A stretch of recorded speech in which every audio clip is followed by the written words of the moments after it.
കുറച്ചു നാളുകളായി സമൂഹ മാധ്യമങ്ങളിൽ നിറഞ്ഞു നിൽക്കുന്ന താരമാണ് രേണുസുതി. വിവാദങ്ങളും വിമർശനങ്ങളും വിട്ടൊഴിയാതെ രേണുസുതിയുടെ പുറകെ തന്നെയുണ്ട്. വിദേശത്തും കേരളത്തിലും എല്ലാമായി നിരവധി പ്രോഗ്രാമുകളിലേക്ക് രേണുവിന് ക്ഷണം എത്തുന്നുമുണ്ട്. രേണുവിൻ്റെ പല ഫോട്ടോഷൂട്ടുകളും വൈറലാണ്.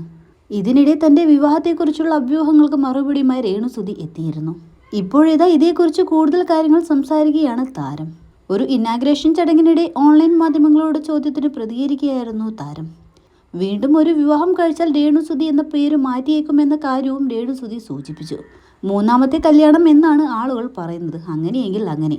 സുധിച്ചേട്ടൻ്റെ നിയമപരമായിട്ടുള്ള ഒരേയൊരു ഭാര്യ ഞാനാണ്. ഇനി എപ്പോഴെങ്കിലും മറ്റൊരാളുടെ ഭാര്യ ആയാൽ ഞാൻ സുധിച്ചേട്ടൻ്റെ പേര് എൻ്റെ പേരിൽ നിന്നും മാറ്റും.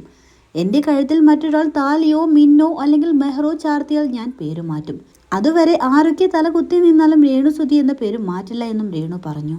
തട്ടമിട്ട രേണുവിനെ കാണാൻ സാധ്യതയുണ്ടെന്ന് പറഞ്ഞല്ലോ എന്ന് മറ്റൊരു ചടങ്ങിനിടയിൽ ഓൺലൈൻ മാധ്യമങ്ങൾ ചോദിച്ചപ്പോൾ ഉണ്ടാകാനും ഇല്ലാതിരിക്കാനും ചാൻസ് ഉണ്ട് എന്നാണ് രേണു കൂട്ടിച്ചേർത്തത്.